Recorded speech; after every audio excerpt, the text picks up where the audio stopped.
We're live. Again. Whee! Again. What? It's not the end of the month.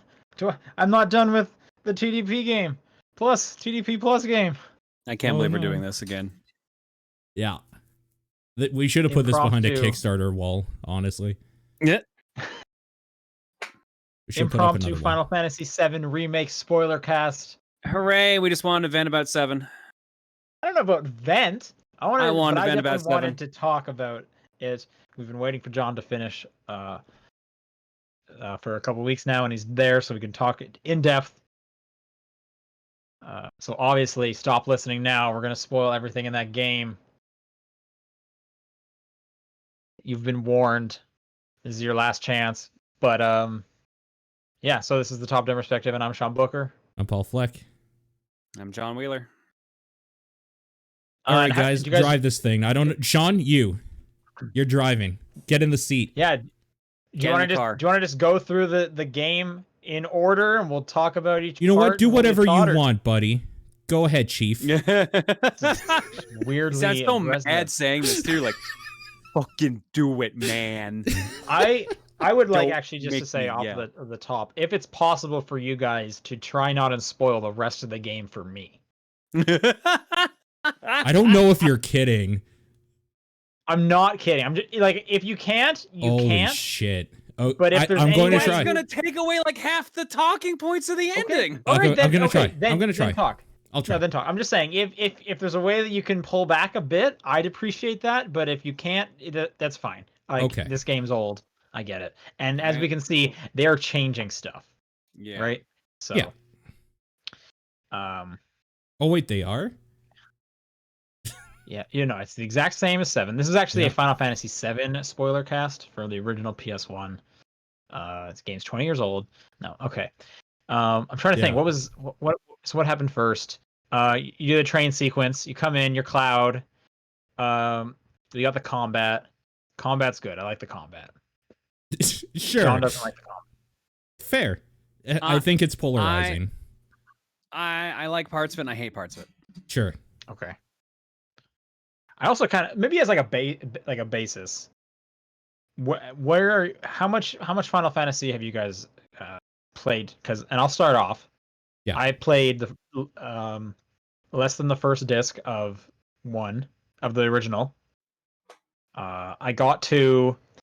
I definitely met. Who's the next character we're gonna get in Remake? Yuffie? How do you pronounce her name? Yuffie. I definitely came across her and didn't get her because I said, "Yeah, let's fight," and then she doesn't join your party, and that sucked. Okay. I remember some overworld stuff.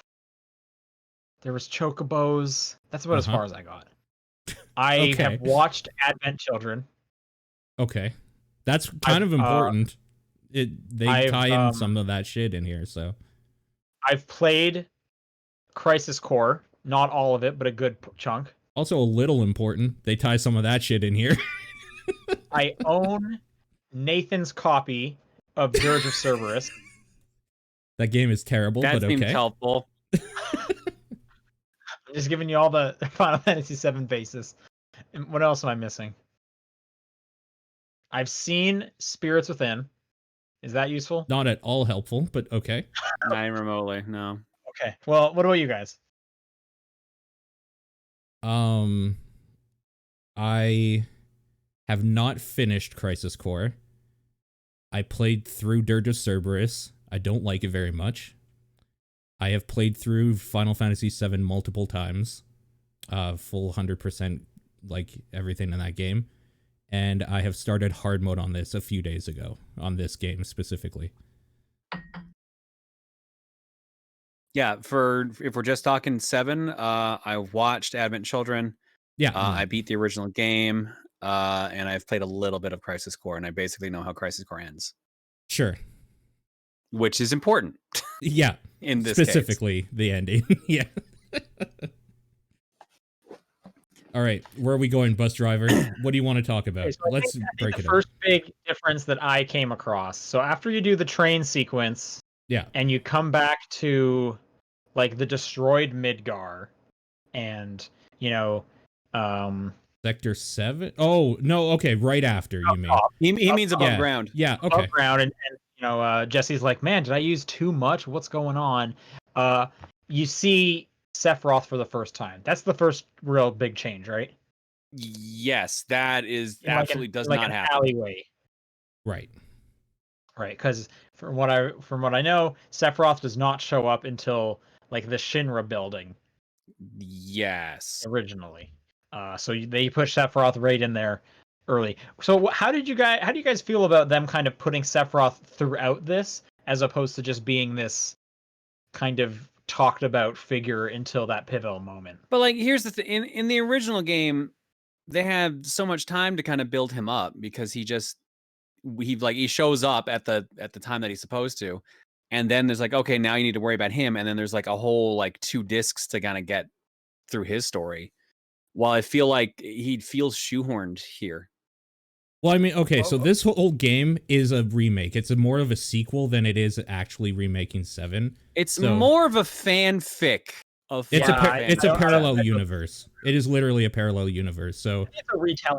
Like, I think fanfic. No, that's literally the whole point of the ghosts. Is they are there to be like, this is how it's supposed to happen, and Sephiroth is fucking with time-space continuum and being the like, ghosts no. are the fans of Final Fantasy VII Original getting very mad at Nomura and everyone else being like, don't mess up with my perfect story. Every ghost is a Kickstarter. And Sephiroth is Nomura when he takes off his shirt and he just flexes his muscles and is like, no, you. And that's about it. Yeah. That's my retelling of the plot. I like that one better. Yeah. Every ghost is a Kickstarter backer.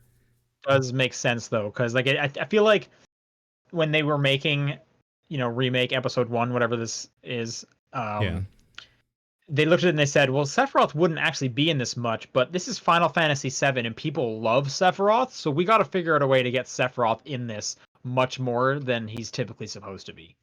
Right. I feel like that's kind of what a lot of the basis of. I wouldn't be surprised if that's kind of like what started the whole, and then we'll add all these ghosts. How they do it, yeah, for sure. That's fair. They definitely, I mean, what they wanted to do is they're like, we have to make something that makes sense for new people, that they kind of get an idea of what's going on in this story. And also we have to make something newer for people that know what's supposed to go on and kind of somehow meet them up halfway, which is kind of the end of this game, where Sephiroth is literally like, no, I reject fate. And then you're like, okay, well, we're going to go into the live stream and fight fate, I guess, now. So yeah, do you think Sephiroth knows what happened in original Final Fantasy VII? Absolutely. That's the whole point of this Sephiroth. This Sephiroth is literally the post-Advent Children Sephiroth that knows everything. He is fucking with he is God tier right now, fucking with shit. Sure. But he's still no a bitch. Way that he doesn't have a body. He still doesn't have a body. Like, that's why we still. That's literally the whole point, is that Sephiroth doesn't technically exist in a physical form. He needs the black materia, and that's why we have the cult members and the like clones and stuff. And of course, his Horcrux, Cloud. As long as Cloud exists, Sephiroth will exist, because Sephiroth exists as long as people remember who he is, basically. Well, there's more to it than that, but yeah. That's a very basic understanding of it, yes. But yeah, like, we can't talk about that exact detail without giving away a later. I know. This is why it's like, oh man. Like, that's a big limiter, man. That is a big limiter. You guys can get into it if you want to, if you feel like it's. I don't think we need to. I don't think we really need to. We can talk about this there's game some separately. things, but like specifically like the last bit of the Shinra building, there's something that's important. There's a lot that I didn't realize. Well, we should talk about some stuff before we get to the Shinra building, because I want to talk. There's a lot of fun stuff before that. Yep. What did you guys think about like the Avalanche team? Jesse, Biggs, Wedge. They are definitely fleshed out way more than they were in the original, and I like it a lot. Yep, for sure. Jesse wants Cloud's dick so much. Who doesn't, frankly? She's a lot of fun. I like the way they wrote her. She's very good. Yeah. They all get kind of like some good kind of backstory. I want to say Wedge is probably my least favorite, because he just seems to be fat jokes. He's very stereotypical. Yeah, he's tropey as fuck. That's true. But he likes cats, so he's one of my favorites. For sure. Like, I just feel like, because I like the way Jesse was written, and I like that Biggs' whole backstory with like the orphanage. Yeah. So speaking of which, did they survive? Well, okay, jumping to the end of the game, I guess. That's the thing that people are not 100% sure on, because the ending implies one of two things. Yeah. The ending either implies that this is a parallel universe that they are viewing, hence why so many things are different. Okay. Or it's implying that by defying fate, they actually kind of got what they wanted and changed things, so they did survive. I think that Jesse dies though either way, which is so. Here's the thing. This is a thing that Reese caught and I didn't. That's Jesse's gloves on that desk next to to Biggs's body. Yeah. Oh, interesting. So you do see Biggs like in a recovery bed. Yeah. He's in Marlene's bed, I believe, right? Was it Marlene's bed? I wanted to say he was at the orphanage. I thought he was at the orphanage too, but maybe I he actually was, think they might be right, because Marlene is in a separate building because she's tending to the flower. That's what it is. Right. Yeah, that's true. Even Marlene with the mom? Yeah. Yeah. But I mean, they're like down the street from each other, so. Yeah, exactly. They're pretty close. Do you think? What about you think? Wedge made it out? Because that building. No, it really sounds like they killed him, because like the ghosts get angry and shove him into like out a window, and you can hear the glass shatter when the screen goes dark. So there's a very heavy implication that the ghost shoved him off a building to his death. I wouldn't be surprised if he came back, because he already kind of came back once when you thought he was pretty much dead, and it was like, oh, this guy's still alive, sweet.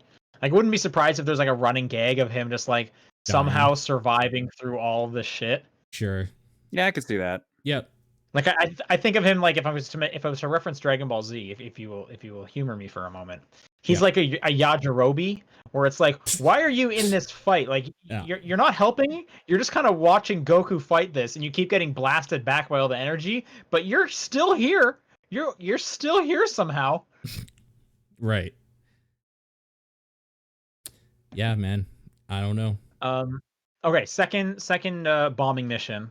You get the brand new motorcycle scene with what's the dude's name? Oh shoot, I don't remember his name.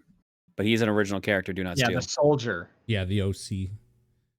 Which I do like the fact that they're showing more soldiers. I thought that was actually like a kind of cool thing to show off. Even if I think he is the only original soldier you see. Yeah.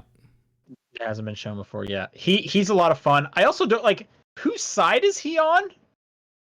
If you read his bio by like scanning him, it basically says he just kind of does whatever he wants. Because like you get to the Shinra power plant or whatever it is, and they got you surrounded, and then he just comes in and knocks them all out, and you just fight him again for a bit. Like he's his own boss. He's there to party. Yep. Yeah. That guy is it Jace? Was that his name? No, they're saying Roche or something like that. Roche sounds right. Yes, Roche. Thank you, chat. That guy was just a lot of fun. He is absolutely insane. So yeah, a little surprised they never do anything with him again in that game.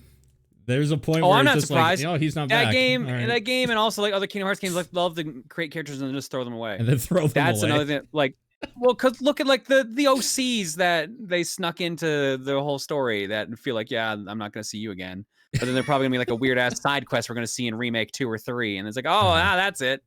Yeah, I remember you. He doesn't like come back again for like he just keeps wanting to fight Cloud. Like, guess what? I souped up my bike. Let's go round 3, boy. I could see that being like kind of like a recurring. That is literally what will happen. You've literally described what is going to happen in the I would love that. That guy was a lot of fun. He was very enjoyable to battle. You're gonna go to the Gold Saucer. You're gonna see that motorcycle arcade machine, and he's gonna be the one playing it. He's like, "This is how I practice."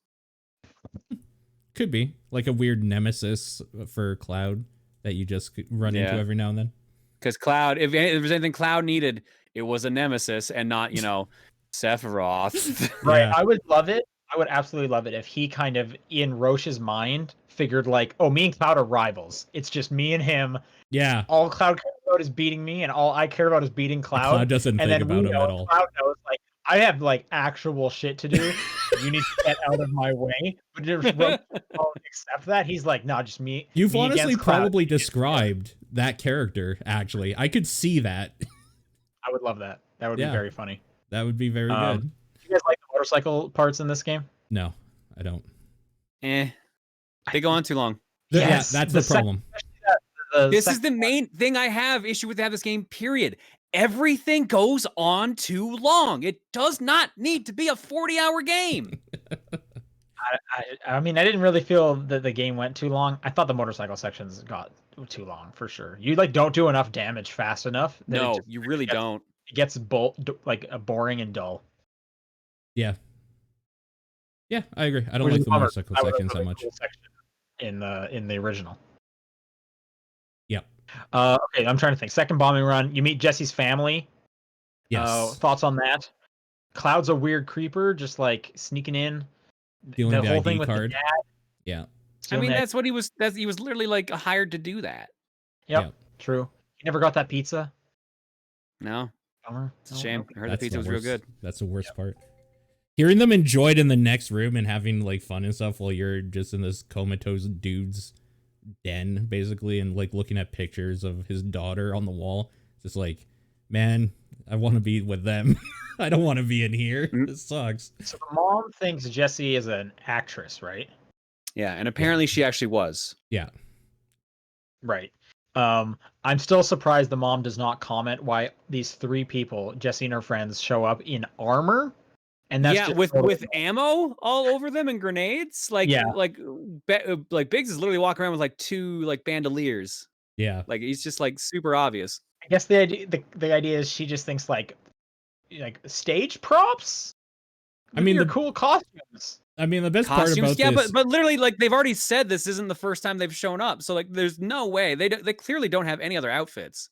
They always show up with like all this ammo on them. Like you never see Biggs use the ammo or Wedge use the grenades. Best part is when they're on the train after a literal terrorist attack, just like covered in weaponry, and nobody's looking at them. Basically, oh, it's so dumb. But at least the game pokes fun a little bit about like Barrett being this giant dude, like massive, like way taller than anyone else you ever see in the entire game, and has a giant Gatling gun for an arm. And it's just like, oh yeah, no, he's normal man. Normal dude. No, I do love that, and I've referenced this on the other show, but Penny Arcade had a pretty good comic of you're in the slums, and the Shinra soldiers are there, and they're like, we know there's a terrorist and you guys are hiding him. We're gonna find out. And then you see Barrett, massive monster of a dude, Cloud, huge sword. I know they're hiding somewhere. We're gonna find them. Yeah, it's pretty good. It's pretty funny that they at no point did Shinra tell the grunt soldiers, oh, by the way, it's the giant guy with a gun arm. There's only one of them. Yeah. Well, about that. Is there multiple gun arms, guys? There actually are, but that's later. Okay, good to know. So he's a race of people, is what you're saying? No, okay. There's a whole plot about that. I think in the second bomb run, that's when you get to design your own boss. Is that right? Oh yeah, the Airbuster. Yeah, I thought that was very cool. Yeah. Okay. I'm going to be real. I'm going to take the John approach on this and thought that took too long too. Yes, Jesus Christ. Your own boss? I wasn't a huge fan of just the fact that like every one of those things that you could like steal basically or whatever or fuck up with was a whole room and like hallway by themselves. That did feel a little long. Walk into room, kill guards, find keys, walk into hallway, talk about what's happening, possibly find more keys, walk into next room, fight more guards, find keys. Do this like 5 times. Yeah, no, it's at least I think it's at least 4. Yeah, it was I think 4.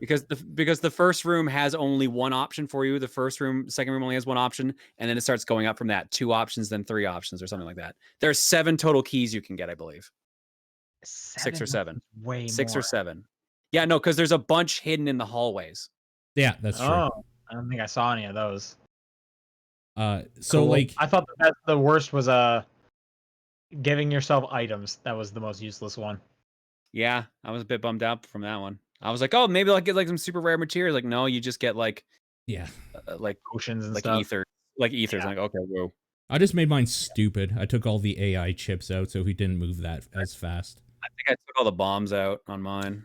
I could see that being pretty good because when I did get hit with one of those bombs, it fucking hurt. So Yeah, I definitely. Yeah, did a lot I of the threw one bombs. back at him. And it did like no damage. I'm like, okay, cool. Glad I have this item. I'm never going to use for the rest of the game now.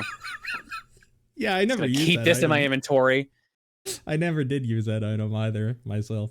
I think it only does 300 damage to him or something like that. I'm like, okay, cool.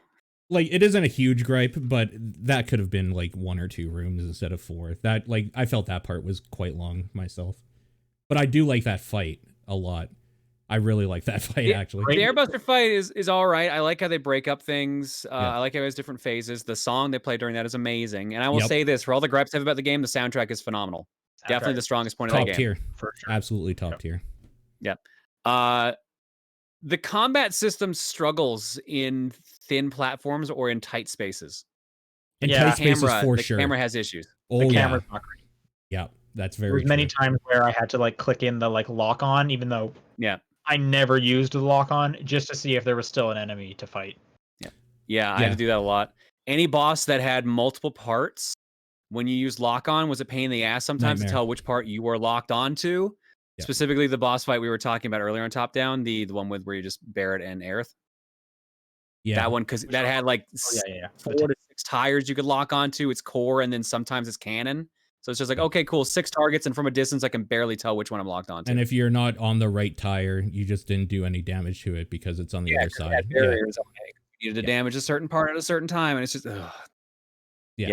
That fight, some of the boss I struggled way too long. Some of those boss fights take way too long.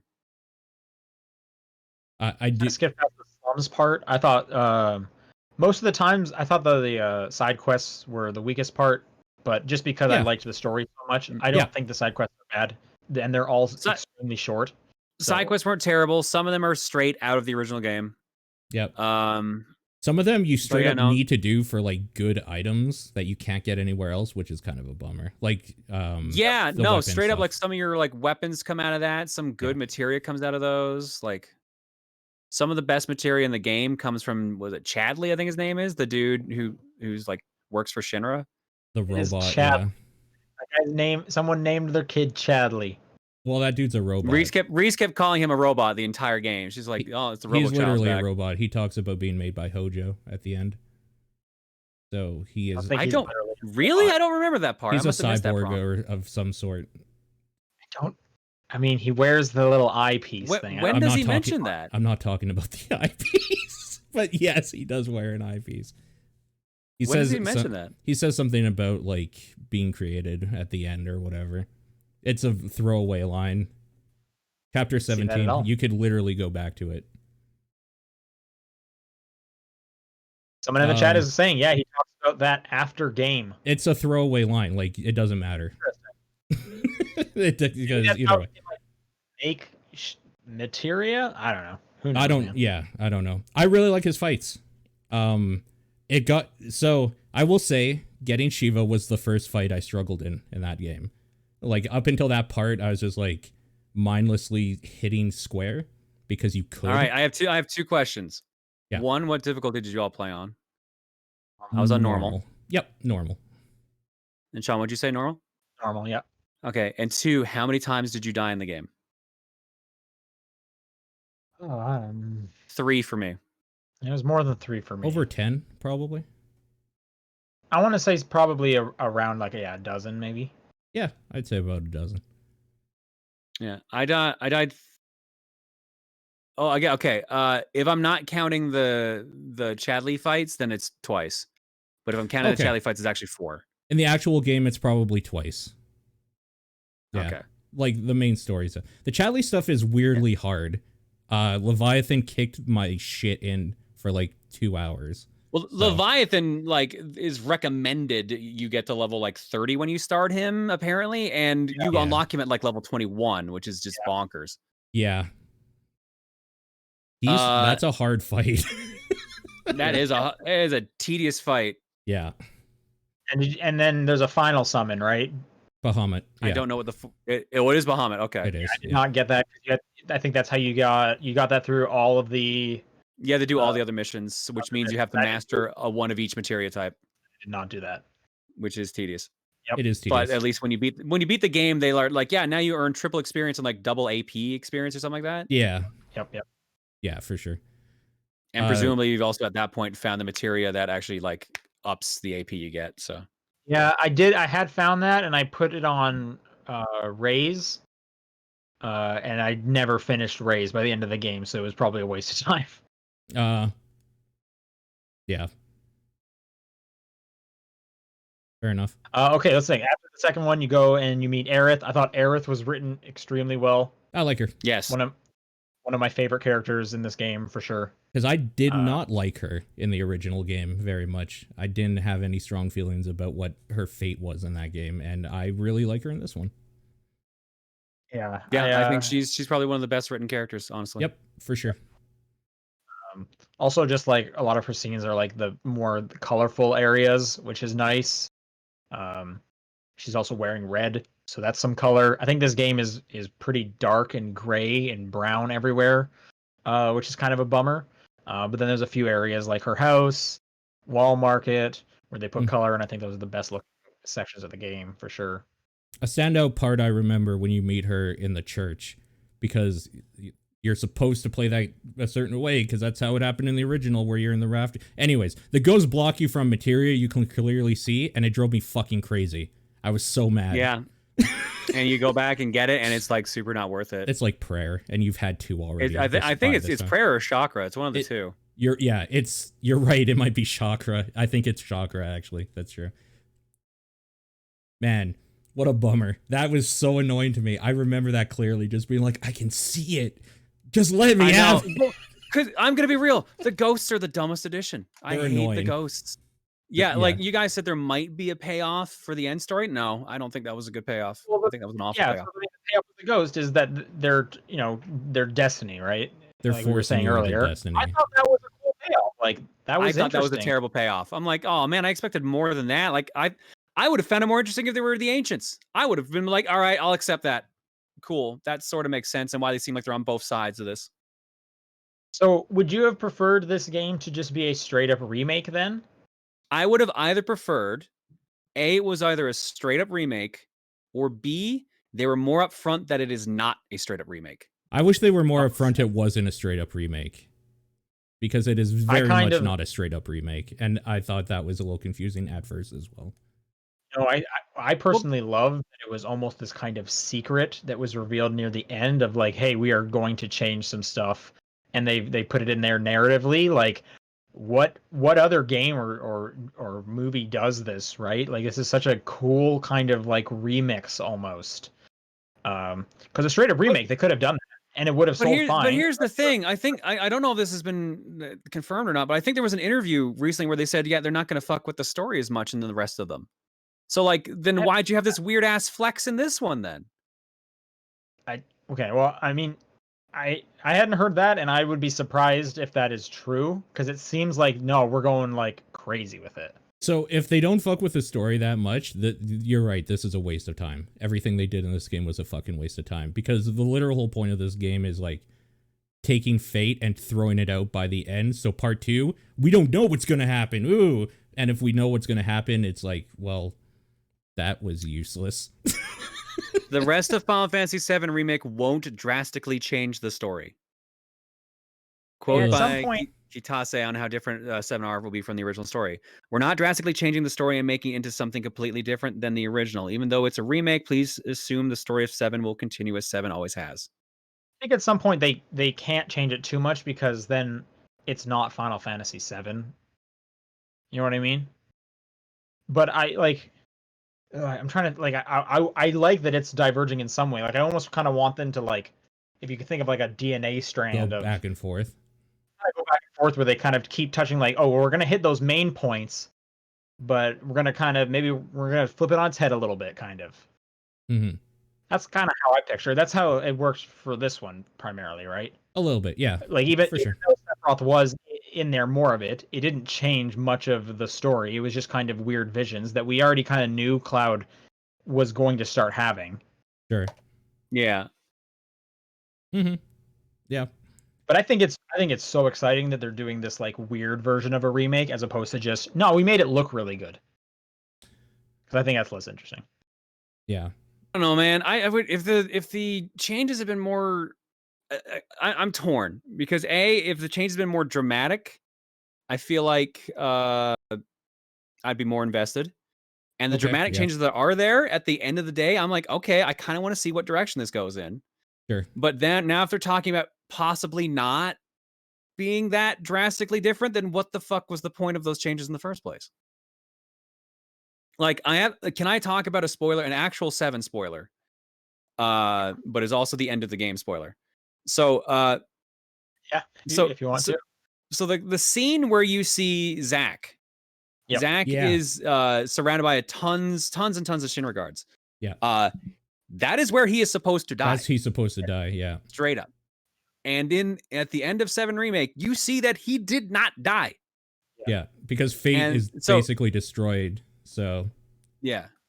Yeah, because like one of the readings that I was hearing from a different spoilercast I was listening to is that what like Cloud wished for with his 7 seconds left? No.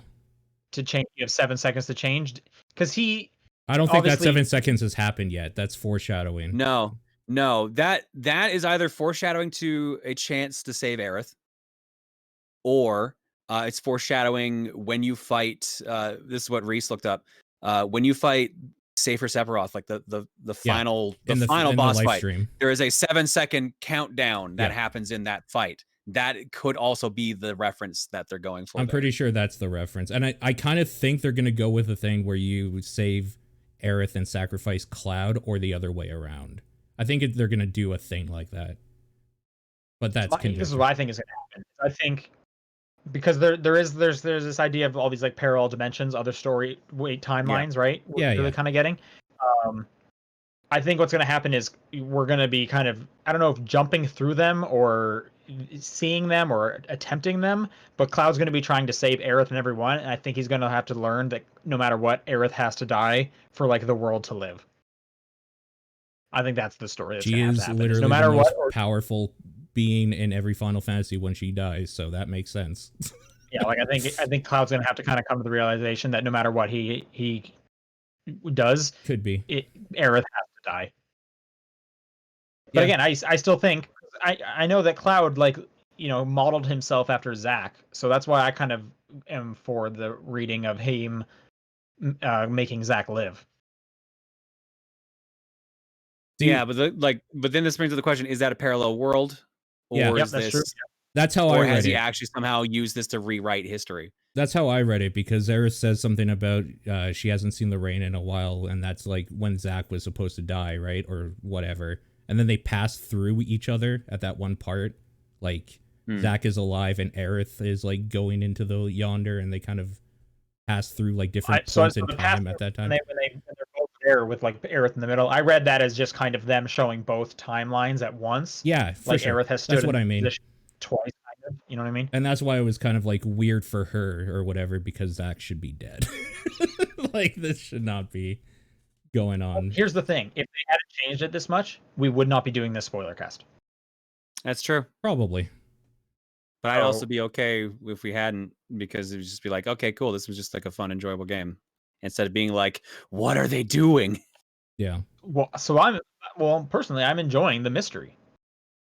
Sure. Like, but it's a mystery that we might not see for another 3 to 5 years. So it just seems like this annoying, like super trying to think about that. Yeah. Man, I want that. I want the next part so bad. It's ridiculous. Let's keep going through the story. So you meet Aerith, you go to Aerith's house, you meet her mom, you get the whole slums. You start going back through 6.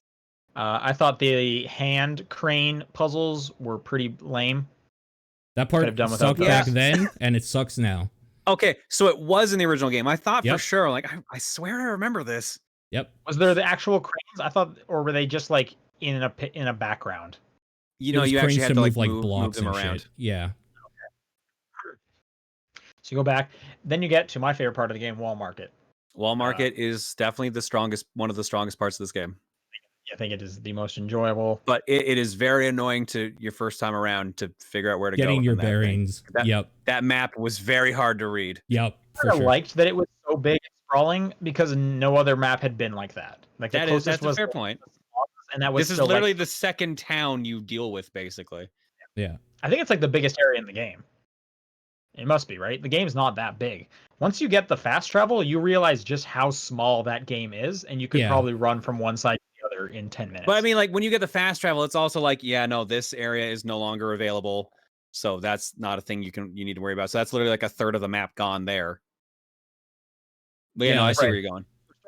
Yeah, you can't like go above the plate and stuff. Yeah. I remember my first thing I did in Walmart was go down an alley when I was looking for something and saw a guy puking, and I was like, I'm home, baby. Yeah, I think that's supposed to be like the "these guys are sick" kind of bit. Totally, yeah. I'm sad there was no real reference in that other than just them vomiting. Is it Chocobo Sam? Is that the guy's name? Yep. Yes. That guy is pretty fun. I like him. That's Sam Elliott, basically. Yep. Good voice acting. I actually like all three of the Walmart Masters or whatever. Yeah, whatever the masters are that are like one tier below the gross dude. Yeah, no, I agree with you. I think they're all good characters. Corneo, I'm not sure if you knew, was voiced by Mark Hamill. Yep. You could hear the Hamill in it. I didn't know to like listen for it. I'm sure if I went back and listened, I would have heard it, but I totally over my head until someone mentioned it after the fact. Man, they did Corneo perfectly. He is a perfect sleazebag. Holy shit. Yeah.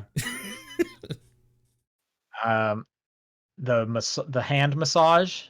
Yep. Is hilarious. That seems real good. I did the luxury one. Oh yeah. The catatonic steak clouds in for a moment after. I've heard the one for the cheapest one, at least in the original game, was really comical, so I'm sure it is in this one too. Okay. Actually, speaking of just quick, and this is jumping ahead again, but like side paths. Did you guys go up the stairs or up the elevator? Stairs. Elevator. Dude, stairs is where. Oh man. Yeah, you missed out. You actually missed out. Stairs. No, because I know he Bear gets tired. Like I've seen the gag. It's not even that. They all get tired. It goes on like forever. I think Barrett actually passes you. He passed me. I was definitely like dead last. I was the last person. Yeah, I think that's planned. Like but Tifa has like next to no issue. That's fine. I just love the amount of groaning and stuff going on, and it's like the music. It's like the battle music is playing at the same time. But it keeps like fading in and out randomly. So good. I actually looked up like articles when I got to that part because I was hearing like arguments for both sides of which one you should do, because I understand you get a lot of like kind of good character development with Tifa if you do the elevator. Mm. Did you get the Shinra stuff about the guy calling his mom and saying how he's worried about her and the terrorists like attacking them again? Yeah, that's the elevator. Because then Tifa talks about how she's feeling bad and like the more human kind of side of it. Yes. Yeah. No, we miss out on that stuff for funny jokes and gags. Kind of weird that they couldn't just fit that in, where like you take the stairs up to a certain point and then take like an elevator for a little bit or something.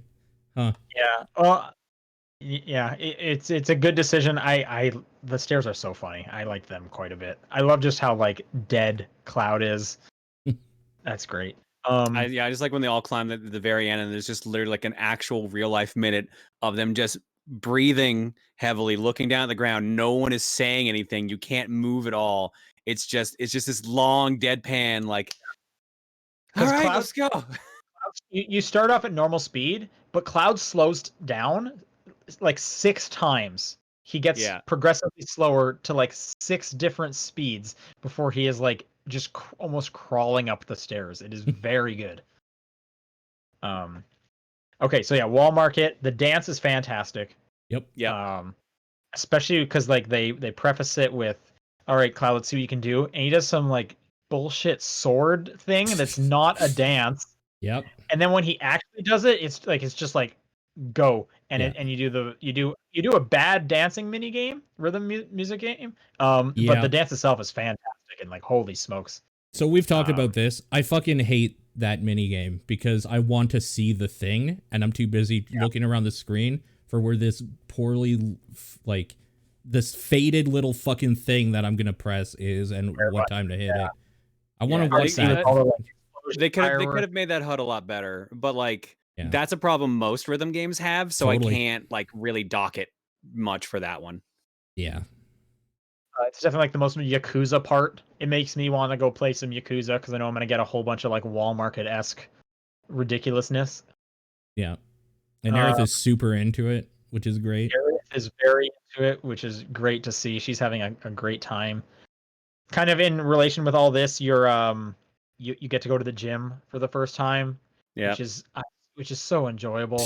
I enjoy hanging out in that gym. They took out the hot tub scene, but they added the gym, or brought back the gym. Gym's great with the squat challenge. I was pretty bad at it. I did complete them both. The pull-up one took me forever to get. Pull-up one was much harder. Much harder. Pull-up one was definitely harder. For the last guy, it took 3 tries. Oh, it took me way more than 3 tries. Holy smokes, it took me a while. I love the music during the muscle challenges, and I just love how supportive those guys are about everyone working out to their fullest and having, glistening muscles potential. and they're just such good buddies. It's they just all want to see everyone do well. It's great. I love it. I also like that it's Tifa that does the pull-up challenge. Yeah, that checks out. Absolute badass, and she's like, yeah, I can do it, and then she just bangs out like 40 pull-ups. Very good. Very good. All right, what happens next? Did you all get the best dress for Aerith? For all 3. Well, I guess technically, yeah. Good Is dress. there a best one for Tifa? There's just 3 different ones, No, right? there's just 3 different ones for Tifa. Yeah. But everyone else has a best dress. Yeah. I got the best dress for the other 2. I don't think I got the best dress for Cloud. I got whatever. What dress did you guys have for Tifa? I had the elegant blue dress. I had exotic, so it's like a kimono. And I had sporty, so it's like Chun-Li kind of cheetah print. Okay. Which, and I said this on the show, I wish you could equip the other dresses for all the characters as just a different costume. I was actually surprised different costumes weren't in this game. That seems like kind of a typical JRPG thing. For years, I was surprised they didn't have that in there. Hell House. Hell House was cool. Hell House was a cool reveal. Hell House comes out of nowhere. And I love that the announcers also know it's like crazy. Like they wrote some very good dialogue on just fighting a house. Yeah. They're just self-aware. It's great. This game is quite self-aware in some very funny ways. Said it before. Cloud has an oversized sword, and it's out of place for this world. And people comment, "Why is his sword so big?" Like I love that. But yeah, Hell House he literally has to take his sword off to do anything. Yeah, and there's the early part where he like bumps into the door frame because it's so big. Yeah. I think Hell House was the first time I died. Mine was Fat Chocobo.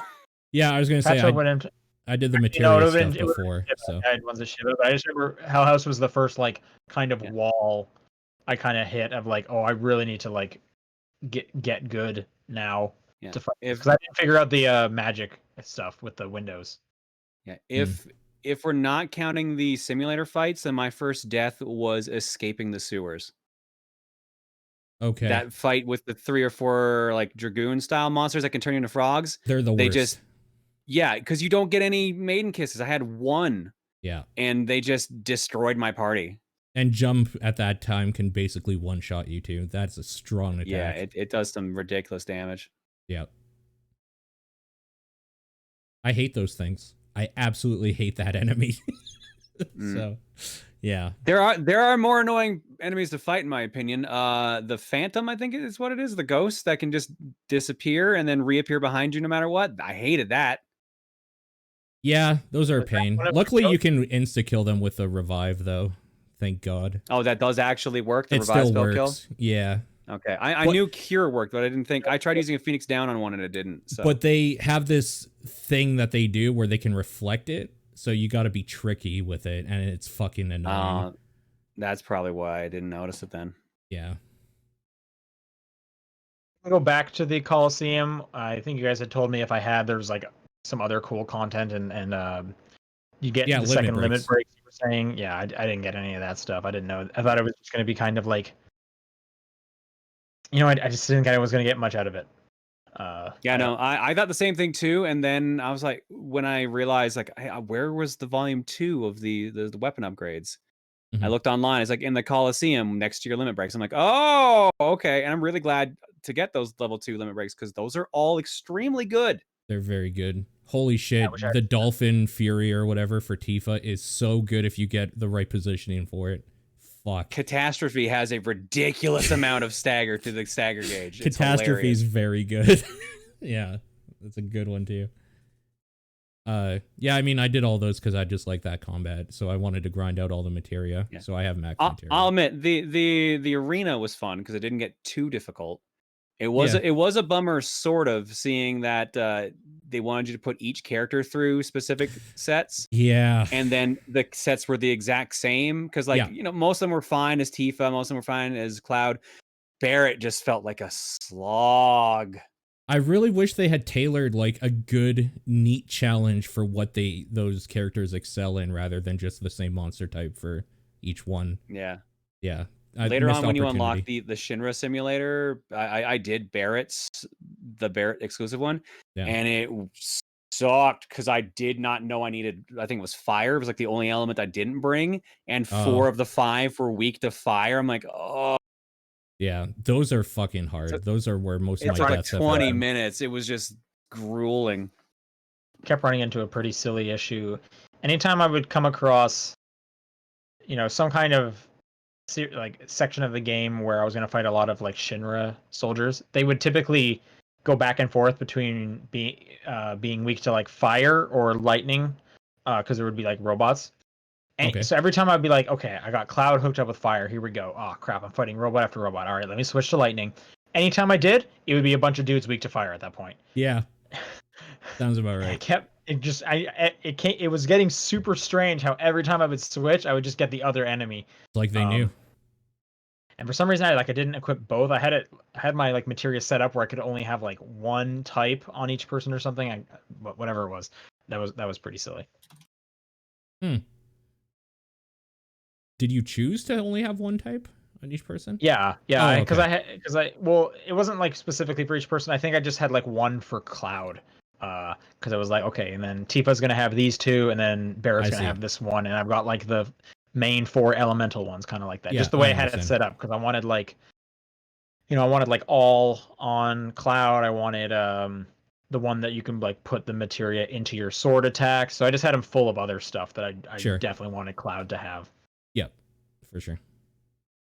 Okay, so you get to Corneo, Drops you into the sewer. drops the sewer, and then one of the funniest moments, Tifa's like, "Oh, that's Cloud," and he goes, "Yeah, I nailed it. Let's go." That's one of the funniest bits. It's very good. That and Aerith with the chair. Yep. Aerith with the chair, yeah, very good. I do like that brief moment where you control the 2 girls and they're just kind of going around wrecking shit in that place before finding Cloud. That was fun as well. You didn't like the fight in the sewer, right? The big boss, you were saying? It just felt too long. It just felt too long. Yeah, I was fine with that one. I enjoyed that one. Hey, buddy. The ones I wasn't a huge fan of. Where did you come across these? It may have been somewhere in a Shinra building, but they're like the mutated like people. I can't remember what exactly. Oh yeah, no, what that's in the secret base, which was written in new for the game, okay. and in the Shinra building in Hojo's lab. Oh, in Hojo's lab, where you fight the typo behemoth later on. That's what you're talking about? Right. The failed experiments. Yep. That was a weird fight.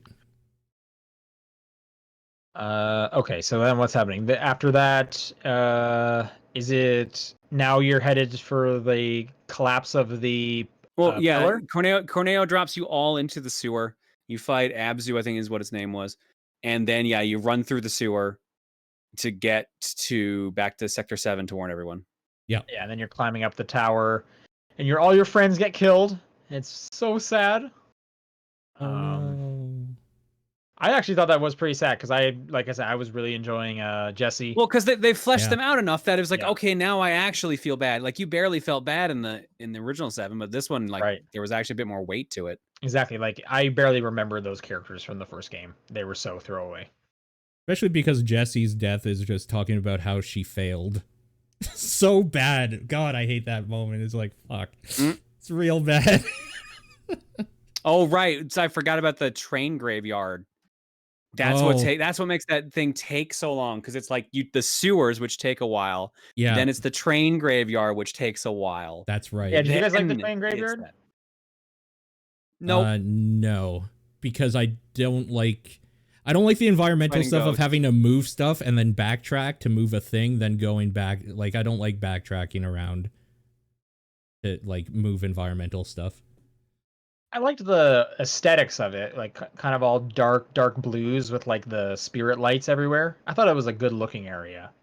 They were I mean, doing some, yeah, graphics wise, it was fine, but I hated how it was just like, all right, I need to go this way. Oh wait, the ghost says can't go this way. Gotta go somewhere else. yeah.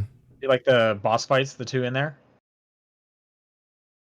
I The one like, inside the room was all right. yeah, I didn't like the chariot the one. chariot one. Yeah, I agree. Okay, Wasn't a huge what fan was of wrong it. with the chariot one? It was just uninteresting. Again, AI having to hide behind things, not always doing it. Okay. Just so annoying to hit. Any enemy that flies, any boss that flies usually sucks. Yeah, I didn't like any flying enemies for the most part. Yeah. Just in general. I don't mind flying enemies. It was the flying bosses that felt like tedious. Yep. And then I think he also has like some sort of magic reflect at the start. So like He has a barrier of some sort. you have to damage him enough before you can even start doing the stuff that'll actually make him open to attack. And I think he also has some like weapon for someone that you can steal, For because Aerith. he has a weapon icon. He does. It's for Aerith? Yeah. Okay. I never did figure out where the other weapon you can steal is, because I'm missing 2 weapons, and that's one of them. Who's the other weapon you're missing?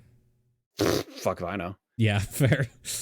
The game says like, because when you beat the game, it shows you stats for everything, and it's like, yeah, weapon skills learned 22 out of 24. So I'm missing 2 weapons, and the only one I knew was that guy. That guy. Because I didn't go in with steel, and I didn't want to restart the fight. Did you buy the weapon from the attendant for the mayor in the Shinra building for Barrett? Because I got that one. Oh, that's the one I'm missing. Pure luck. Thank God. I got the one that you can get when at the second time you're back at Corneo's base. You can go to the shop and they've got one for you to buy there. Right. I think that's I remember that the second time you go back, they have like almost everything. I thought they had like so much of the stuff. There's some shop. I think there's a shop in the Shinra store that has literally every weapon except for like maybe the most recent ones. Yeah, I think that's right. I think I remember seeing that a few times, but I had them all, so I was like, okay, cool, good, glad to hear it. Yeah. Anyways, the chariot fight I just found uninteresting. It's just attack until you can make it vulnerable, and then attack more and just like don't get hit. It just wasn't like, it didn't have a cool hook for me. The one inside with like the ghost that rages and shit, I thought that was kind of neat and like throws shit around. That was just fun. Also, I kind of like the weird story element of like the ghost children, the lost children, and like that's kind of sad and weird. That part's fine, but I just wanted to get back to the story stuff at that point. Like, I felt like pacing wise, that was a bad place for that to be at. Yeah, I because agree. we're literally like, oh man, all our friends are gonna get died and gonna get crushed if we don't hurry up and get over there. Yeah. Oh no, ghosts are stopping us. Yeah. Like, come on, man. No. Yep. Yeah, I was fine with the ghost children except for the part where I was like, I don't understand. Am I supposed to be like empathetic towards you because you guys keep attacking me? Like, yeah, that's fair. You like they show you the ghost face and it looks like he's crying, and I'm like, oh, little ghost. I would feel bad for you, but then you keep attacking me. Yeah. And then it's like Aerith has like a realization about how she was when she was growing up, and then they tie it together and like, oh, we're friends now. Power of friendship. I'm like, oh, come on, man. That is a weird kind of flashback for her. Yeah, kind of out of nowhere. Like a lot of the extra story stuff they added is just padding, and that kind of irks me. Yep. There's one part in particular that to me just screams padding and just annoys me, and it's the second time you get back to Corneo's mansion. But yeah, we're not there yet, story like time wise. Oh fuck, that chase. That's the part I think about when I think of I fucking hate the sewer. The chase. Yeah. No, that's you do not need that second sewer scene. Totally waste at all. The sewers aren't at all. With the like backstory of the little the henchman guy. Yeah, Riku from Kingdom Hearts, because that's literally who that is Riku from Kingdom Hearts. Yeah. I will take your word for it. It's didn't know pretty much like minus the VA. It might as well be him. Okay. Is he new to this game? Yes. Okay. You think he'll come back in the next one? Yes. He'll come back as a side quest. Yes. I'm Okay. sure of it. Yeah. All right. So, Tower Falls. If any, there's a fight at the top. Is that where you fight both the Yeah, Rude, Reno and Rude Rude. and Reno. Yeah. Yeah. I found them Those together was that's hard. fun. Yep. That's fun. Okay. I agree. That was a good fight. So yeah, Tower Falls. Everyone's dead. We find out Wedge does survive, and he's like underground, and that's when you get to Hojo's lab. Yeah. Right. Which is also new. Let's see. I'm just going through this. The Hojo's and lab thing is. Yeah, Aerith you go gives ahead. herself up, and that's when Yeah. Marlene goes to. So you make your way back to Aerith's place, mom's yep. house to find Marlene. Right. What'd you guys think of the whole portrayal with Barrett? The what? I was at the beginning of the game, I didn't quite like Barrett's voice acting. I felt like sometimes he was like perfect, and sometimes he was just absolutely awful. And then like by like I don't know when exactly in the game, maybe halfway through, I was just like, he's my favorite. Yeah. Never stop. I love him. I absolutely love him. He's your favorite character in this game? He's one of my favorite. I would probably say Aerith turns out my favorite at the end, but I Aerith would say is like so good. Barrett's pretty high up there. Wow, I think Barrett was like my least favorite. At least he was definitely my least favorite to play. Cloud is my least favorite, probably. Yeah, I agree. Actually, that's a good point. Cloud's, but Cloud is supposed to be deadpan and like disconnected. Like that is literally his character. So really, I'm complaining that they did too good a job of depicting him. Yeah, it's one of those weird things. It's like, I hate that this character was so good at being a dumbass, shitty character that hasn't opened up yet. I think he was boring. Well, that's why when they did things like the I know I nailed it, that stuff is funny. Very funny. How did you land the high five stuff? That was funny when I realized what was happening with it. I thought that's so and then awkward. the fact that like Aerith and Tifa never ever had any issue with the high fives at all. It was just natural, like done. No, because they're normal people. Right. Yeah. Exactly. Like extremely socially like broken. Right. Exactly. And Cloud is a ripoff of a dude he knows, so he doesn't know what he is really. Yeah, but he doesn't realize that he's a ripoff yet. So I don't know what he realizes. He's such an idiot. Yeah, Cloud sucks. But Barrett's great. I really, dude, it's so satisfying in the lab when you're only Barrett looking for the others, and there's all those boxes, and you're just shooting. I was gonna say, I hate how long the boxes thing goes. I'm just like, you do not need a million boxes here, It's like- please. I mean, you don't need to break them. If you don't enjoy the boxes, don't break them. But who's not? But it bugs me that they're there because they have, so because there's so much stuff that they They drop. have to It's just break. like, why would I ignore this? I'd be an idiot. Well, to be fair, the There's a items million you get, Moogle medals here I could carry. Yes, I feel like I had more Moogle medals than I needed, by far. I spent them all on like ethers, I think. I grinded out the mini game a little bit, since no matter if you played it, you got a free Moogle medal. So I literally just like would turn on the mini game, go do something else, and then get the free medal. I didn't know that. Which mini game was this? The Whack-a-Box. boxes. No, you got a participation award every time you entered it. It was a Moogle medal. So literally, you could just turn on that, leave it for whatever the 1 minute time limit you have, and get a free Moogle medal. So I would literally, I would literally go play with the cat and just press the A button every couple of times to get. Well, I didn't want to leave the first area without getting the books, so that's what I did. I grinded the books. Okay. Yeah. And then it's nice to have extras because they get you some of the best items in the game that you can't buy in normal stuff. So I think I had gotten everything that I wanted from that guy, I'm sure. and I still had plenty. And I wasn't grinding for them, but maybe I missed some stuff that they get near the end or something. The Moogle medals are random drops most of the time.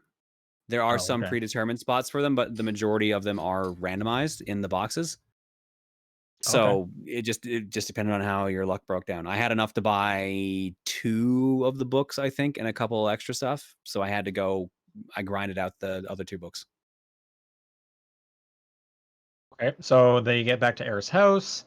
Marlene's fine. Then they decide they're going to go save Aerith. That's when you go back to Wall Market during the day, and you can kind of collect everything that you couldn't. yeah, this is side mission again, where all of the side missions are 9 of them. Yeah, around this last side mission, you can do the Angel of the Slums. Finished that one. I forgot about that. Actually, that was like the longest one. Yeah. Yeah, that was so confusing. Like, so they shoehorned, I guess, one other character in that shouldn't be in the game yet in there because Kate Sith shows up for a split second when the plate falls, and that's just such a jarring scene because there's just this like this toy cat is just like, no, you maniacs, you blew it up, and it's just like, oh, okay. Well, I feel like that's just like for fans, like, hey, here's a character. No, totally. I'm wondering how many people have never played. Is Kate Sith? I'm wondering how many people that have never played the game are like, oh my god, what's with the cat? Probably. It's so good. I mean, I love it. People who have never played 7, they're probably saying that about a lot of the stuff. So. Well, they explain a lot of this stuff in this game, though. They're going to be like, show Kate Sith. They're not going to know Zach. They're going to be like, who is that guy? Why is that important? Like, there's plenty because you're not even supposed to know about him at that point yet. That's the thing. He's not even supposed to be mentioned up to the game at this point yet. Mm-hmm. Right. Which, like, based on this, how original 7 went, the second game's got to start with the flashback section, right? That's what I think. I think it starts with Zach waking up in a truck or Cloud waking up in the back of a truck.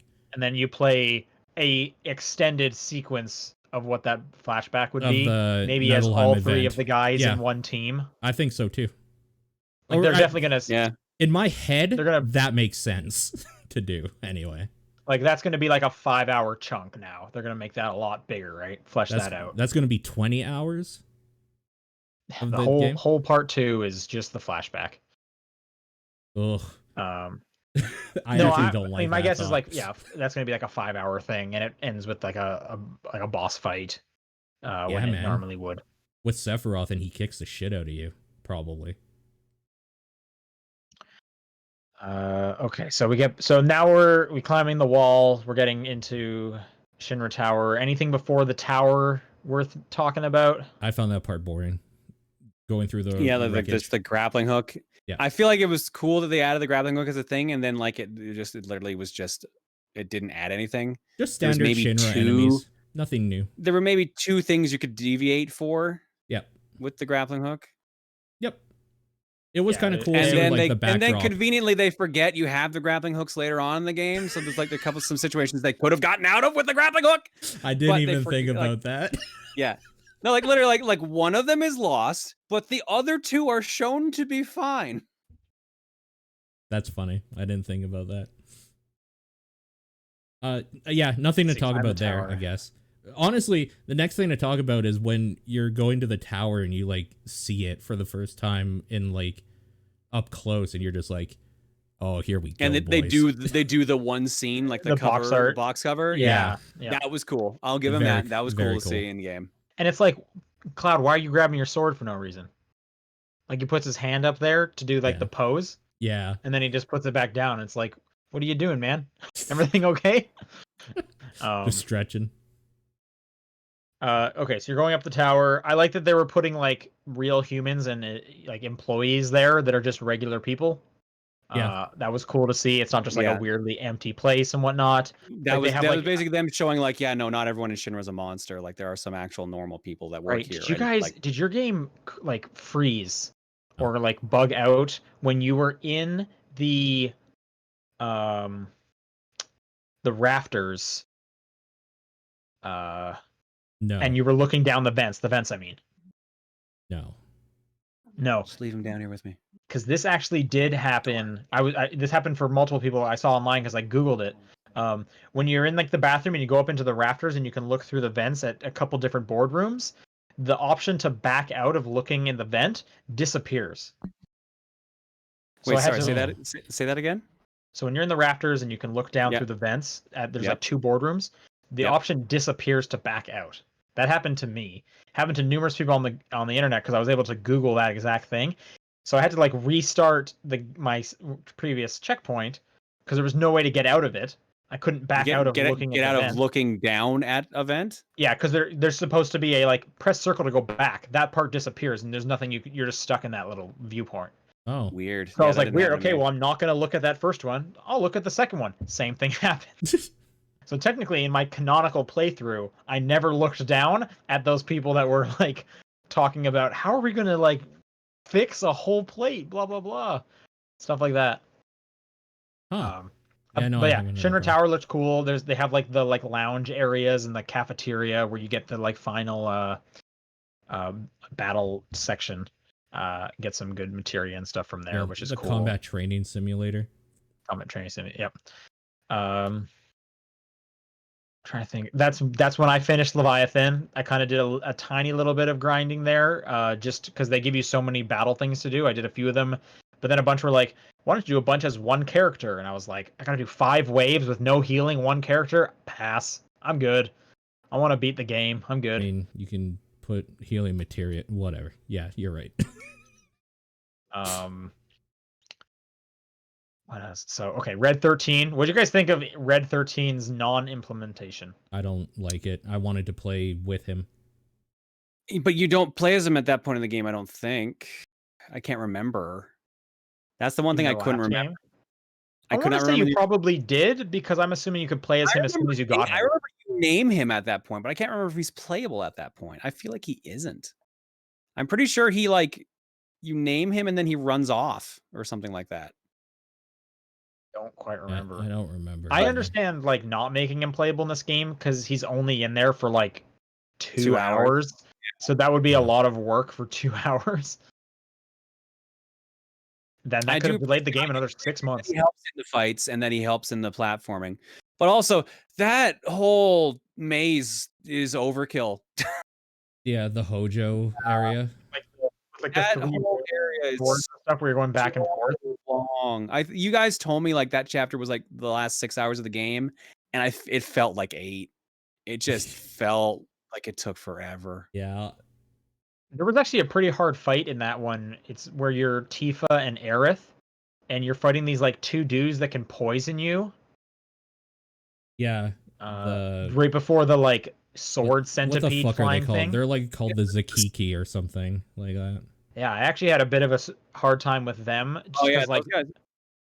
So it was just hard to keep everyone alive, kind of. It wasn't a matchup I'm used to. Tifa's Star Shower ability is ridiculously powerful. Yeah. And it hits multiple targets. So Star Shower kind of ate through them for the most part. Okay. Star Shower is very good, yeah. And I kept passing around like the heal all or the all materia between the two teams. So like Aerith was always ready to cure. Right. I did not know about the heal all thing. That never like occurred to me. So I was individually healing. I don't remember how I figured that out. I think Reese figured that one out.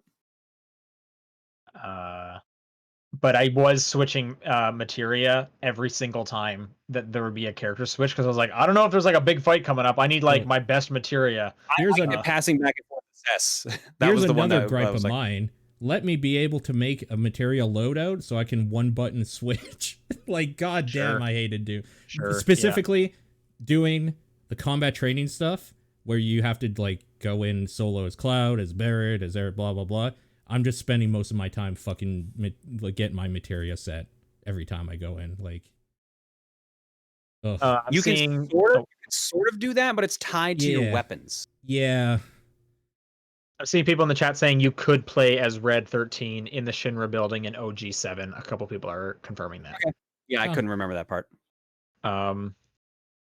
I will say though, one thing that they do, which is kind of nice, is if there's ever a cutscene that leads right into a fight, they give you the option of going into the menus to set up your materia. That is very nice of them. That is super nice of them, and even better, like 3 times in the whole game. Yeah. And even better, multi-stage bosses. If you first off, anytime you die, you can start from the beginning of that fight, which is great. And multi-stage fights, you can start from any stage you want. Like that is extremely like charitable. I can't think of many games that would let you start. There's no penalty for doing this. Like that's very generous. It's very cool. Which I think that's fantastic. Like they could have easily just not done that, and it would have been like typical RPG. I wouldn't have even expected that. But they're like going one step further to be like, no, it's good. We just want you to like keep going, like just have fun, and like that was really great. That was awesome to see. I hope more games do that. Yep. I found it kind of weird that sitting at benches didn't autosave because that just seemed like in my mind it would have done that. It even had the save icon on it. So. Yeah, that's why it's kind of weird that it doesn't. Interesting choice. There's a lot of benches in this game. There's like a lot. it was surprising. Like this is not a hard RPG. They are not really trying to challenge you for the most part. If you want a challenge, you kind of have to like go out of your way to find it. It is an extremely like streamlined RPG. And I said that before in the main show, like you can't really grind, right? There isn't really random encounters. No, there are some places you can get respawning encounters if you want to actually grind, but it's a bit tedious to do. Yeah, you'd have to like wait for them to come back. You can't just like run in a circle. You have to run so far in a segment to force them to respawn. Exactly. Like this game doesn't want you. This game just wants you to like have a like non-speed bumped time. Which is weird because like most people say like the combat is the like the best part of the game. So like why would you not let people do that? I always found it weird when the game was like, yeah, no, you can't really do any combat right now. I mean, I kind of look at it more as like they're not like drilling it into you where you're getting tired of it. And they do have it if you want it, right? You can go to the Coliseum, you can do the battle, like the VR mission stuff. So it's if you want to go out of your way to do it, it's there. So I thought it was like a good compromise, best of both worlds, right? And they have hard mode that apparently significantly mixes things up. Mm-hmm. I'm curious about hard mode, but I don't like the game enough to want to play through it again. I could see that, yeah. Have you thought about just going to like some of your favorite chapters and doing hard mode? I can't think of my favorite chapters. Okay. Well, I mean, it's Wall Market. That's everyone's favorite. Which barely has any combat in it, so yeah. Just Hell House. I understand Hell House summons tomberries, and I've heard Hell House hard mode sucks, like is actually challenging and super difficult. I mean, I thought it was pretty challenging on normal, but that's just me. Hard mode has been the first time I'm using the shortcuts properly to actually like not use. Oh yeah, I never even bothered using the shortcuts. I never used the shortcuts. Yeah. Because you can animation cancel with Tifa, so you can get out like 2 abilities in one hit, basically, if you do things done right. Okay. You can like, nice. Yeah. You can do her whirlwind uppercut, her triangle into like one of her abilities on the down thrust. That's the down, yeah, like the dive kick. Yeah, so you can like combo the fuck out of. You can do that with menus too. It's just you know faster to use the shortcut. Yeah, I definitely did menus. Did you guys ever look into the classic mode? Combat style in the demo. We were all Reese and I were both curious, but I never tried it. So if you don't know what that does, I believe it auto attacks for you, so you just worry about menuing. Right, and doesn't it move your character around for you as well? It's literally it plays the game for you, and you just put in spells or abilities that you want to do. Exactly. Yeah. That's interesting. That's kind of cool that they put that in there. I'd be curious if someone did go through like that, if they would have a good time or not. I mean, when I played the demo, I let it play itself. It took like an hour and a half, but I just watched it. Sure. So you could. I don't know why you would. I could see that being, like, it sounds like a kind of an easier mode, because it's like one less thing to worry about. So that's kind of interesting for sure. Yep. Okay, so yeah, you meet Red 13. You do the stairs. Stairs are great. Or Red 13 might be after the stairs. It's after, yeah. I think it's after the stairs. Okay, so you get to the top. You see Sephiroth for the first time. Sephiroth stabs Barrett, which was pretty crazy, I thought. Yeah. And I like that Barrett got this like super long monologue out of it, to make me think like, oh man, maybe they're actually going to kill him, because this is like an end of a character's life monologue right here.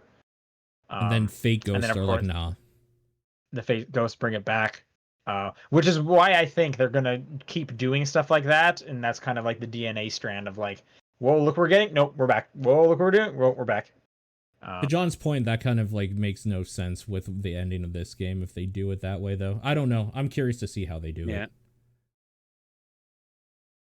Fight we all enjoyed. The gun dude, I forget his name. The son of the president. Rufus. Oh no, you skipped Genova. You skipped Genova fight. The tentacle fight. It was Genova first. Oh, okay. Yeah. Did you remember Dreamweaver or something like that? With all the tentacles. A to Z tentacles, yep. Every letter represented. That was so stupid. Like, okay, cool, I can't damage it until I destroy the tentacles. Oh, you literally put 26 in? No, that's cute. See, I thought they were fine because I used triple slash throughout the whole game. I did too, but it's each of the slash gets rid of a tentacle. Like, yeah, but then another 4 pop up, and I'm just like, okay, cool. I'd like to get back to actually fighting the boss, please, because my AIs won't stop fighting this boss that is immune to damage right now.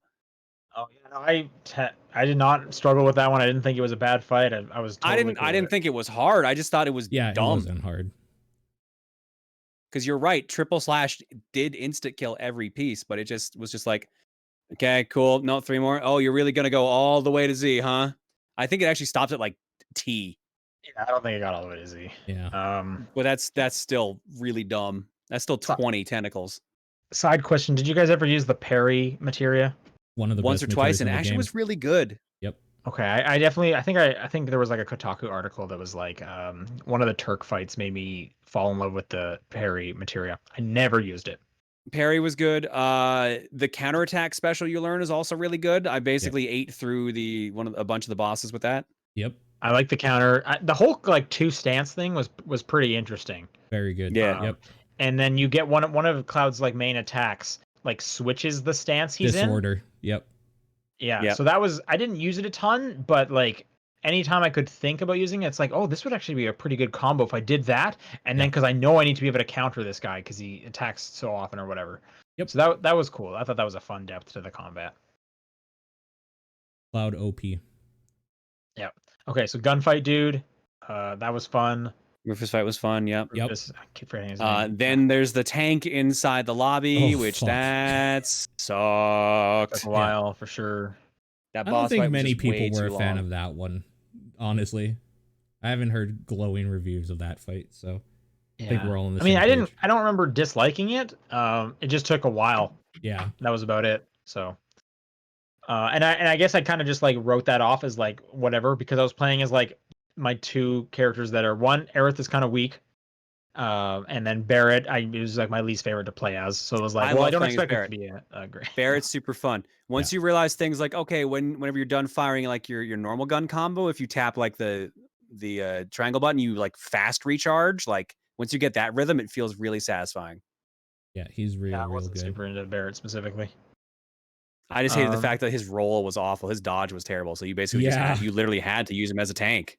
Yeah. I actually thought everyone's dodge was terrible. No. Cloud's is pretty good. Cloud's is okay. Tifa's like, is I'm god specifically thinking Cloud because I used Cloud like 70% of that game. Weird. And I just felt like I am never dodging anyone. Like you aren't moving at all. And the amount of time it takes him to like stand up afterwards or in like the animation priority, it's like I probably could have just ran this kind of. Can't you cancel out the animation with a slash, or am I thinking a materia does that? I don't know. I know there is a materia where specifically if you like guard and dodge, you have like not a counter. I think it actually is called counterattack materia. I didn't find a counter dodge. That's a counter dodge. Yeah, you're right. Or dodge counter. Sorry, dodge counter. Yeah. Yeah, I don't know. I felt like it feels like with like the speed of the combat, there should be like a better dodge where like an almost like a Dead Cells level of like, oh, I am invulnerable when I'm dodging, kind of. That's kind of Tifa. Like she dodges very good. And Cloud, I think Cloud you're supposed to kind of parry whatever you can or dodge and then counter everything else. Like he's not made to dodge. In the counter, yeah. Yeah, he's definitely made to counter and like punish people for trying to hit him. Who? Cloud. Oh yeah. Barrett does not dodge. Barrett flops. No. Barrett like trips. Yeah. Which is kind of funny, honestly, but man. I think that's why they by default give him steel skin, because they're like, yeah, you're gonna need this. Yeah. I loved having Barrett with the materia. Is it like provoke? Like whenever Cloud's health would get low, yeah, he just like, oh, everyone look at me, and it says like Barrett gave you like a chance, it's kind of something like that or whatever. Yeah, that was very good to have. Yeah. I never used provoke, but there was lifesaver, and that kind of messed me up when I used it. So yeah. Let's see. Everyone gets like surrounded. Then Cloud comes in with the motorcycle. Yeah, which was a cool scene. Very, very silly scene. Very Matrix-like scene where it's just like, check this trick out as I take out everyone except for the main guy we should have taken out by just spinning around. And like the thing like goes by his nose, right? The tire. Yeah. Hell yeah. But then that motorcycle part sucks. Oh god, yeah. I hate that. One takes for so long. It goes on for so long, and you can tell like they knew it was too long. That's why Red 13 heals you during it, because they're like, you're gonna need this. Yeah, Red 13 does. And I lost to that tank like 3 times. You said at the by getting like this close I almost to the did end. too. Yeah. And holy smokes, like it went from like this is cool to like I hate this so much because you do so little damage. It takes so long to do enough damage, and you have to keep waiting for air sections to like get in. The bike doesn't speed up fast enough. Like it's just a slow section. So I agree. I hated that the truck kept getting in the way when I needed to get the right side of the tank. That's fucking irritating. I never had that issue, weirdly I enough. didn't have an issue with the truck either, no. I did have the issue of the truck driving constantly into the explosions, though, but it was not enough for them to be in trouble. Okay, yeah. Definitely all like the health mistakes for me. And then I don't remember what it was. I realized that they actually replaced your long range attack with a close range one, the triangle move. I'm like, oh, this would have been better the first time we went through the motorcycle area. Whirlwind or whatever. I think it's the same. You get it's the same stuff as the first time. You get a long range one, and you get like a I do not remember there being a close range one in the first motorcycle area. I'm pretty sure there was. Yeah, there is. But it depends if you're holding L1 or R1 or yeah, whatever. L1 turns into really? I straight up don't remember that. Yeah, because they don't tell you I wish that. I'd known that. I don't think. Maybe they do. I don't know. I'll be real. I didn't read a lot of the tutorial stuff in a lot of parts. I did, was the thing. I'm seeing in the chat that you have both in the beginning as well. So yeah. Weird. Yeah. I only remember ever seeing the close range prompt fighting the boss on the second one. All right. It's probably because like the close range one isn't super useful because you can just attack them when they're close. Using the long range one is so much more useful because speeding up takes forever to get like close the distance. So why wouldn't you like do the wind strike or whatever it is? Let's get to the real discussion here. Who thought that when that fight was done and they stopped and they were looking into the portal, that's where it was going to end? Because that made sense to me. And then it went on. Yep, same here. No, I didn't think that was going to be. I figured like this is going to go to the final battle. Like, because that last tank was not a final boss fight of a game. Yeah, I wasn't expecting that. Yeah, no, I agree with you on that. But I was like thinking like, okay, one of two things is about to happen. Either they're going to pull a Halo 2 and just end the game right here. Yeah. Or they're gonna like fast forward to literally like the final Sephiroth fight, and I almost feel like that almost is what happened. I had also looked up a guide at one point to be like, how much more do I have? So I think I had known like, okay, there's 2 more boss fights. Oh, okay. So that's probably why. I like the final boss kind of jumping back between characters and stuff, and like the 3 spirits you battle, those were interesting. Yeah, the Advent Children, or copies of the Advent Children. Is that what they are? Yeah, from that movie. You know those 3. Those are those. I haven't seen that movie since I was like 13. Well, the 3. Oh, is that what those 3 were supposed to represent? Because we thought it was supposed to represent future versions of Cloud, Tifa, and Barret. Honestly, that's what I thought too. Until somebody's like, "No, this is like literally the exact moveset they even use in that movie." So you're like, "Oh, okay." Could the movie though also be referencing the 3 main characters? No, because one of the main characters does not match up with one of the things. The other 2 do, but one of them doesn't, and I can't remember the names of any of them now. So I don't know. I'm looking it up. Yeah. But yeah, Kadaj I guess like is the only one I could remember. I guess like the big ending thing is the Whispers are coming together because the live stream is trying one last thing to like try to stop Sephiroth from breaking their last line of defense, essentially by turning one thing I didn't quite into understand. A giant monster. Can Sephiroth control them, or are they against Sephiroth and he's just too powerful at the moment? Yes. They're against Sephiroth and he's too powerful. Okay.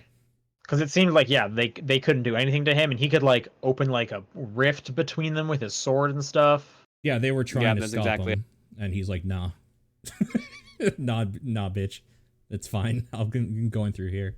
And then Earth is all like, then you end up like on the moon, or you're in space or something, right? You're in the live stream fate thing or whatever. So that's why like the ending is weirdly divisive, because for the most part they tell the story pretty like simply the whole game, and then they get into this weird like, what on earth are you talking about stuff. Yeah, it's like up until like the last 2 chapters, it's a pretty reasonably faithful recreation. Yep. And then it's just like, yeah, here's the fanfic now. All new stuff. Yep, for sure. Well, I'm not even specifically talking about like adding in the new stuff. I think that's fine. I'm literally telling like how they're telling the story. It is pretty straightforward. They explain the ghosts, pretty straightforward. But then it's like, and now here's a bunch of like psychological weird stuff that could mean a bunch of different things. Like it's a complete shift from how they've been telling this narratively up to that point. Right. which I think that's why a lot of people are like pretty divisive on the ending. Is it is a tonal shift from the rest of that game. It is, yeah. And also it asks a lot of questions. They show the Zach part there, which is definitely a huge question. He's supposed to die. We already talked about that. Yep.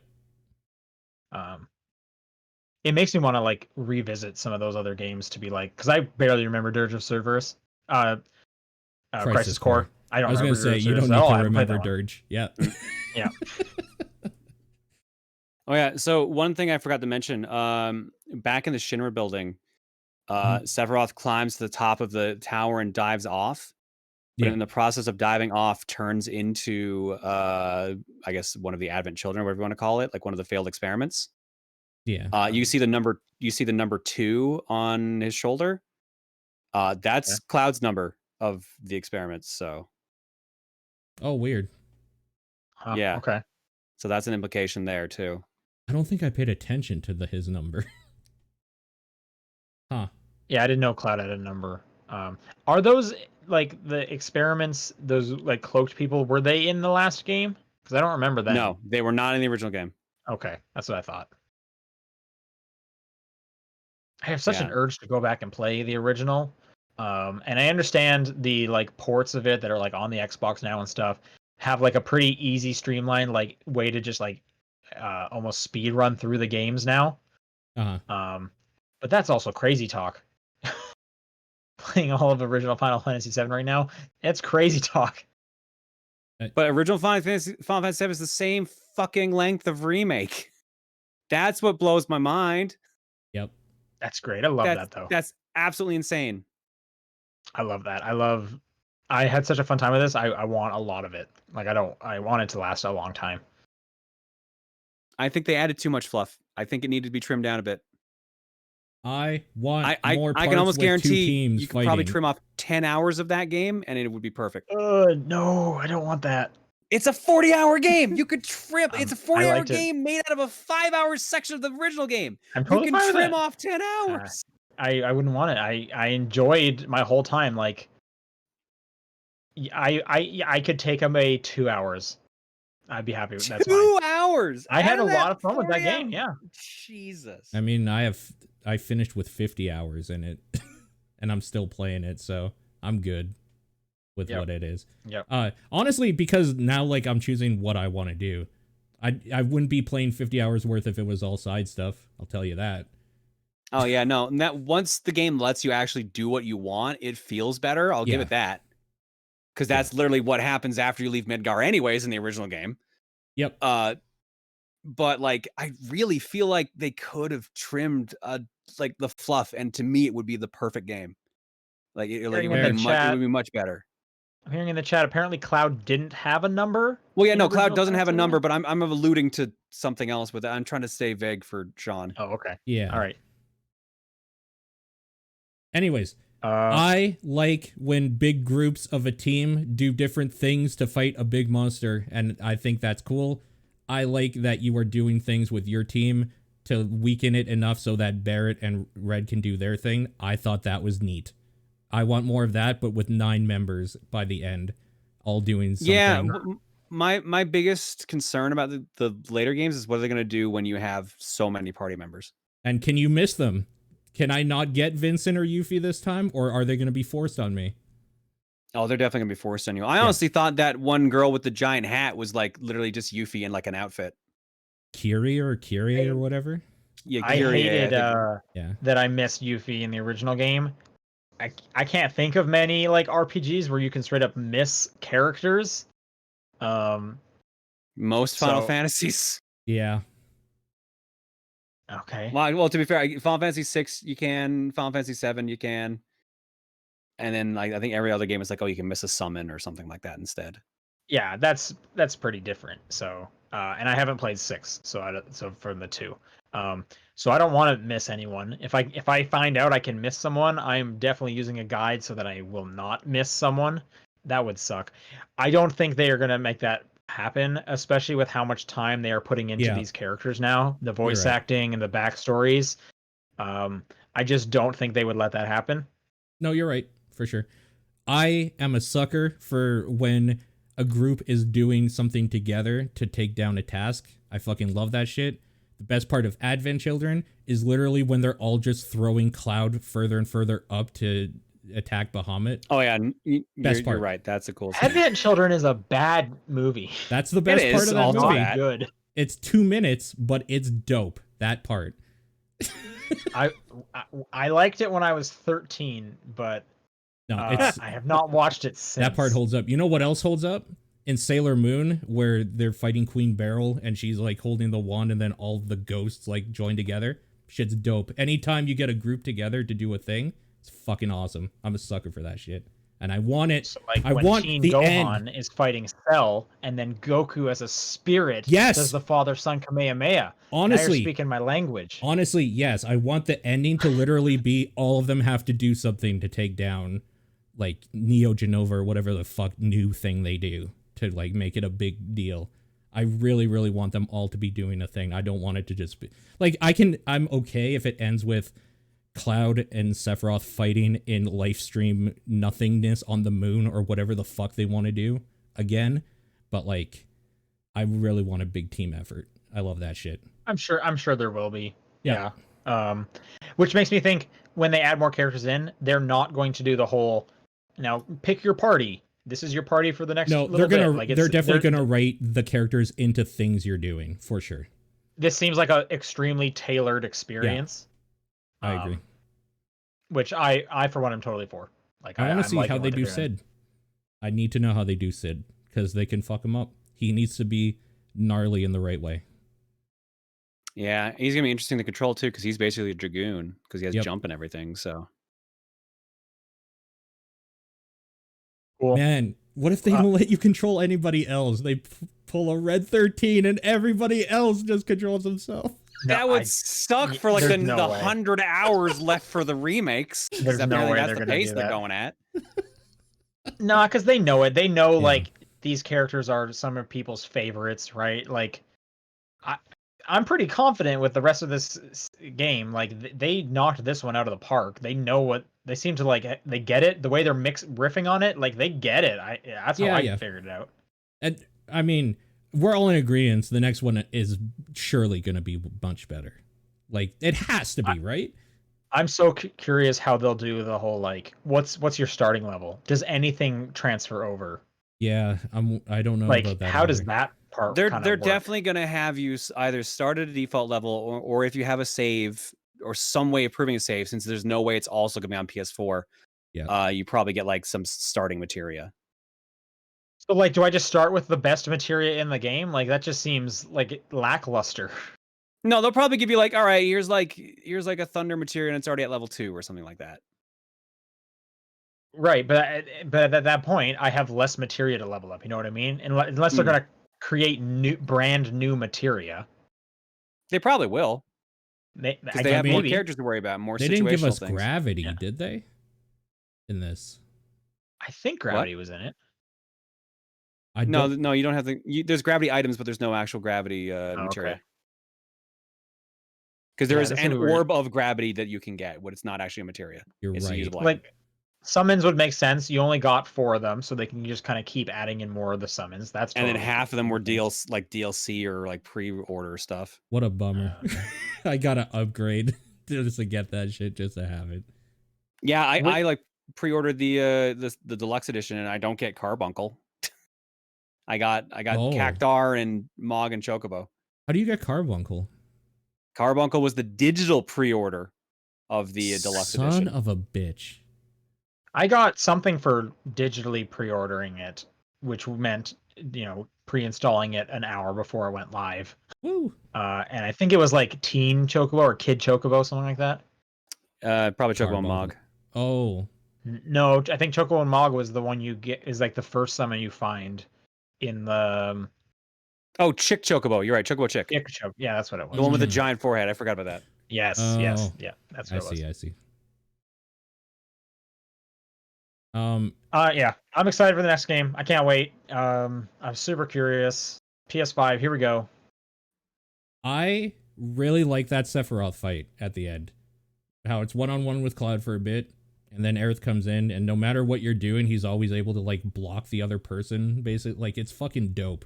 That fight is awesome, and just showcasing that Sephiroth is actually like a badass, and you're gonna need to know what you're doing to take him out.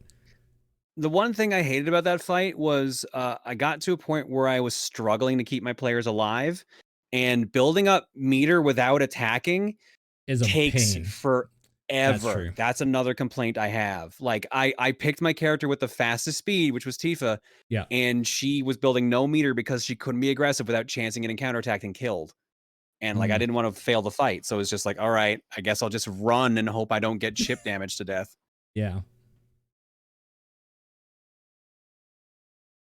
All right. Any final thoughts before we sign off? Thumbs up for me. Final thoughts. Final thoughts for Final Fantasy. I think I do wonder if this game is going to be like in a couple years, be like, yeah, why were we so hyped for this or not?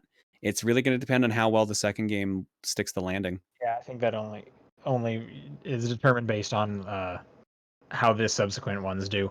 Which I doubt they would trip at this point. I have Never faith. know. Yeah, I'm waiting for them to pull a Roxas. I'm waiting for them to honestly pull a Roxas. And I think the idea you had with starting the second game with the flashback could literally be them pulling a Roxas. Even though I agree, it actually makes the most sense to do. It would also make the most sense in like giving you a reason why your materia is shitty again and why they would have to teach you how to fight again. Yeah. At the beginning, like a tutorial zone. So, like, I don't know. In my mind, that works for me. But got a final question here in the chat.